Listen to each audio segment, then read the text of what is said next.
Hello and welcome back, or just welcome. Last weekend, me and my wife went to our first board game convention, AireCon. We picked AireCon because all the good things people said about it, and you can really tell it's a board game convention from board gamers for board gamers. And it really felt like everyone was welcome, no matter your gender, sexuality, disability. That's just my experience, and I hope everyone else's experience was the same. It never felt too busy, and if a certain stall was busy and you got a bit overwhelmed, you could just pop off somewhere until it quieted down and go back. I only went on the Saturday and Sunday because I couldn't get the Thursday and Friday off of work. So when I finished work on Friday, drove up to Harrogate, dropped his stuff off at the hotel, and went to the conference centre to pick up our lanyards for the next day, which was a big help because we just skipped the queue in the morning and walked straight in and saved a lot of time. The first thing we did was drop our games off at the Bring and Buy. Had a really good experience with it, really happy, and would recommend it for anyone.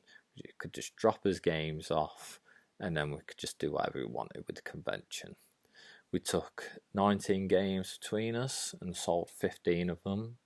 And the ones we got rid of were The Mind. It's okay, but we just wouldn't got rid of it for space for another game. We got rid of Zombicide Season 2 Prison Break and Zombicide Toxic Mall. Got rid of them because we got a lot of the Zombicide Black Plague stuff and just prefer playing that, so might as well move that on. We got Ticket to Ride London, we've got Ticket to Ride Berlin, which is a better, we prefer it as the smaller Ticket to Ride. Got rid of 5 Minute Marvel, because I had 2 copies of it. Sold D&D Legends of Drizzt. Sorry if I butchered the name. We got rid of that because it just never got played. Got rid of Captain Sonar because you just couldn't get to the table with a higher player count. Got rid of 4 Unlocks because just played through them. Got rid of Oh My Goods because even though it's a good solid game, just never got to the table enough, so you'd have to relearn it and relearn all the iconography, and that's a big part of that game. Knowing that iconography makes it so much quicker and smoother and easier. Getaway Driver just didn't click with us, we just weren't that bothered with it. Broom Service, the card game, once again, just weren't that bothered about it. And then also some of them sort of games just never really play that sort of player count, so I struggle getting it to the table as well. Same with Skull, similar sort of thing, better at higher player count, struggling to get the higher player count. It's okay, if someone asks me to play, I'll play it, but I wouldn't be bringing it to the table. And then there's 4 games that didn't sell, which was Star Wars Empire vs. Rebellion. Just didn't really like it. I love Star Wars, but that game just didn't click for me. Just wasn't happy with it, so just got rid of it. Well, tried to get rid of it. Romance, The Nine Empires, and then Exceed. Both of them have just been sat around for so long. Cards still all shrinked up in box, so if they haven't been played by now, they're not going to get played. So that's why we got rid of them 2. And then Wakanda Forever, picked it up cheap, and then it's just been sat around doing nothing. So with them 4 games, we'll either try and sell on a Facebook group or something, or we'll take it to a board game swap and get rid of charity swap and get rid of them that way. And then once we kind of dropped his games off, whilst we were there, you might as well have a look around, see if you can get anything good. And we picked up 5 games. First of which is Pandemic expansion in the lab.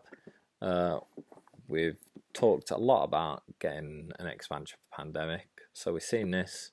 It's all shrinked up, and then when we started reading the rules, we realised that we also need the On the Brink expansion as well. So we've gone from getting one expansion to we'll be getting a second very shortly. Then we got King of New York. I wanted this because I wanted to change out my King of Tokyo to King of New York. Simple fact of you can't be passive in this game like you can in Tokyo. It forces you to fight, so that's why I'll be swapping them out. Then got Century Splash Road.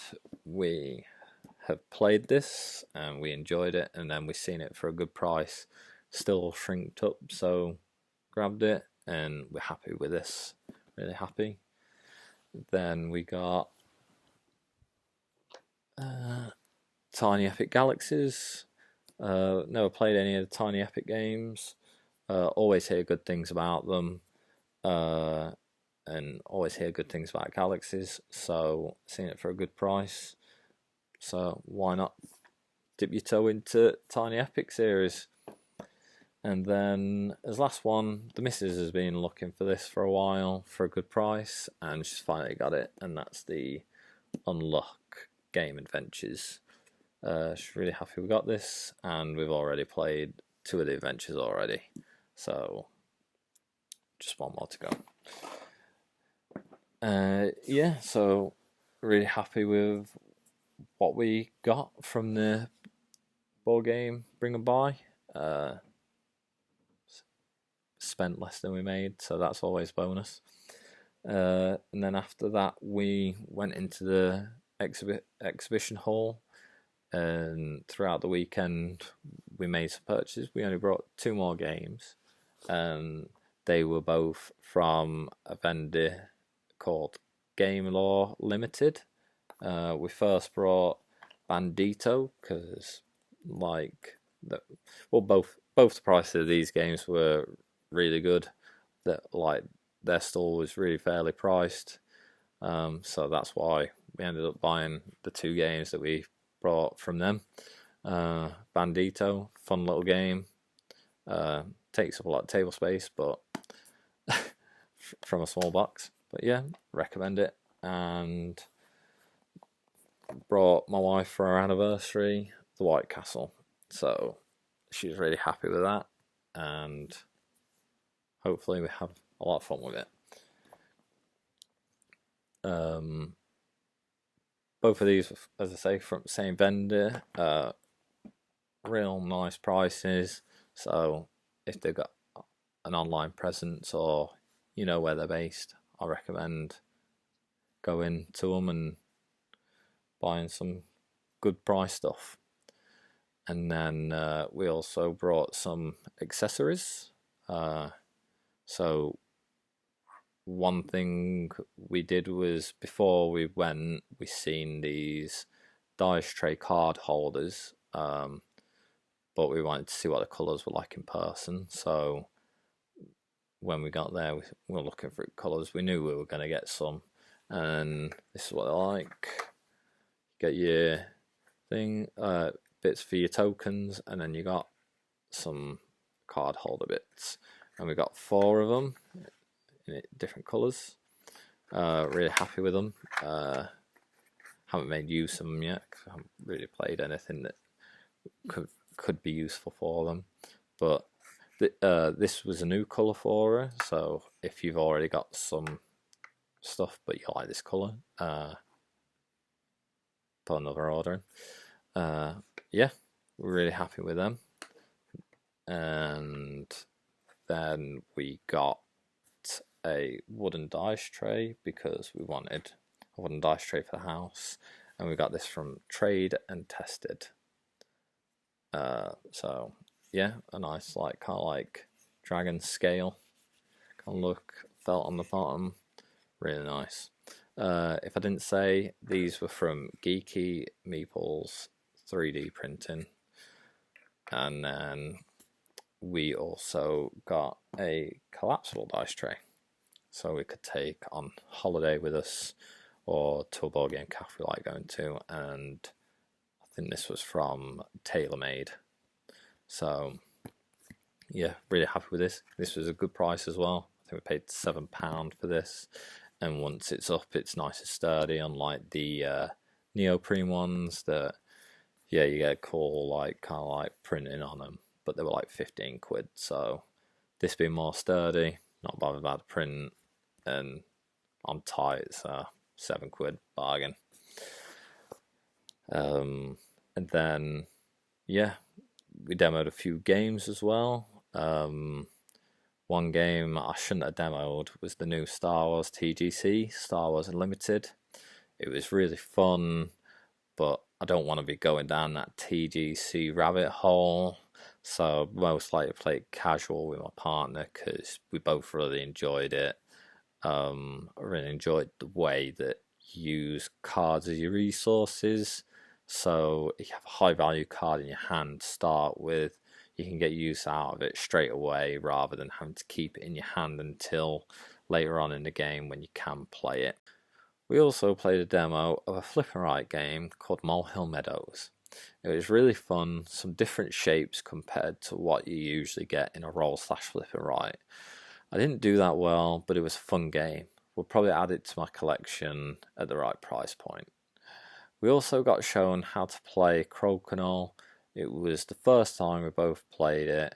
It was really fun, but it's a lot of money and takes up a lot of space, so it won't be added to the collection anytime soon.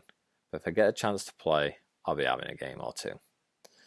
But the best game we demoed was a game I seen on AireCon's Facebook page and really wanted to try. But the table was busy every time I went past, but I managed to get on Sunday morning. And the game was War of the Worlds, One More Day. It's a solo deck builder based in H.G. Wells' War of the Worlds. I love War of the Worlds, I love a deck builder. I've never really done much solo gaming, but it was so good. Probably one of the best deck builders I've ever played. It gave you a lot more choices of what to do with the cards in your hand that a lot of deck builders I've played do. I really enjoyed that. Then, as a War of the Worlds fan, I really appreciate all the quotes and the choice of the characters and the locations. It does the source material justice. I like it so much that I'm going to have to back this when it goes on Kickstarter or GameFound. I will add a link to Facebook below. We also went and did the quiz on Saturday. Had a lot of fun playing, though I thought I was doing really badly as we were playing through, but when the scores came in, I actually did alright. We took a couple of games out of the library. We took out Root and two other games. Five Towers, which was a fun bidding set collecting game. Just a small quick game. If I see it for the right price, I'll pick it up for our collection. And we also grabbed Dwarf Romantic Duel.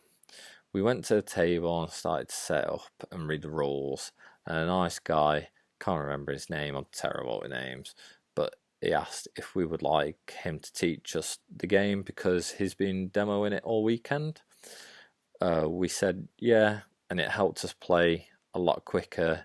We also have already played Dwarf Romantic, so that helped as well and made it a lot easier for the demo guy to teach us. I enjoyed the game and had fun playing it, but was a bit clunky trying to find the same hex as your opponent, where if they did something like Karuba to streamline that, it would be a lot better. And because of that, I won't be rushing to get it in the collection.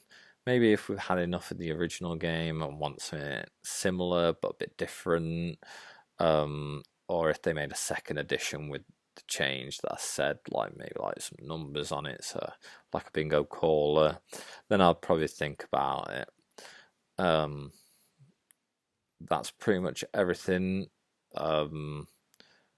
I may have missed some things out, but it doesn't matter. Like the main things um, is there. Had so much fun, and I've already got my room booked and time off for next year. So, winner. Can't wait for AireCon next year. Let's go. Thanks.